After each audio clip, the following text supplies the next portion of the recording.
This is a Peugeot 205. It's my 205. And straight away, we'll address the GTI-shaped elephant in the room.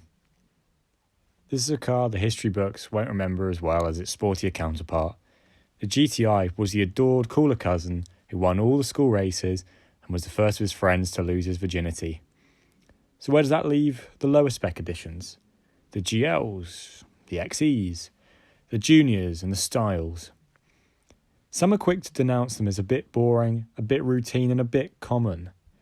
But I'm here to tell you the importance of pedigree. The history of this car and all the pies Peugeot had its 205 fingers in didn't amount to nothing. In fact, the lower spec cars benefited from a whole slew of inter-production developments that by the time of the Phase 2 editions really put these cars ahead of the competition. The late 70s were the dawn of a new era for the European car market. Manufacturers were beginning to turn their attention to the emerging small car segment, and by 1980 you were spoilt for choice with the Renault 5, Ford Fiesta and of course the Volkswagen Golf, to name a few. However, there was one name missing from the shining list of popular small car brands: Peugeot. At the beginning of the 80s, Peugeot, who were famed for large mid-segment reliable cars, could only offer this, the 104. A project of the recently created Peugeot Citroën Group, the 104 was already showing its age. Its initial popularity was quickly slumping, and Peugeot was suffering the consequences.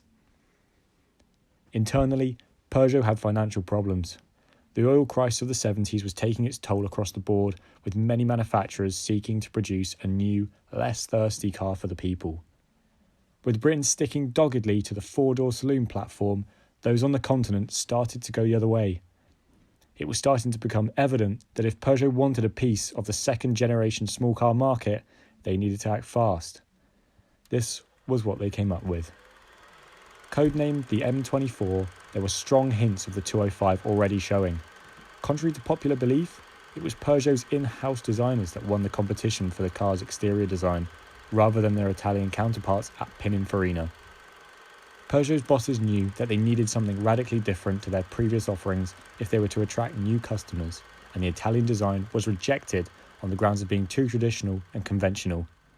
Pinin did later go on to shape the convertible CJ and CTI models, but that was as close as the Italian design house got to the Peugeot. Production of the first 300 or so cars began in late 1982, with the Peugeot 205 finally unveiled to the UK press in October 83. In the coming years, Peugeot used the 205 platform to put out a whole manner of exciting new adaptations of the original design, most notably the back-to-back world champion, the Group B T16 rally car.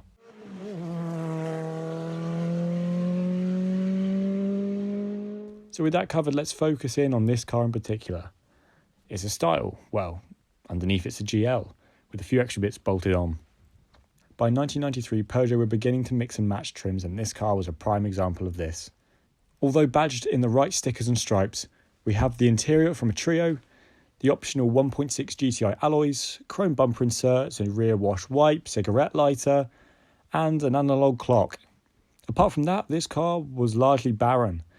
It's not all doom and gloom, however, as what the car did come with was a fantastic chassis, sharp and accurate steering, and a sprightly 1.1 litre engine, producing 60 horsepower. Far from the fastest, that number just doesn't matter. At 790 kilograms, the 205 Style is approximately a third lighter than its modern 208 counterpart, making it feel incredibly nippy around town and on the B roads. Pair that with the car's low ride height and fantastic visibility, on the right road, 30 feels like 50, and 60 on twisty country lanes is a whole other ballgame.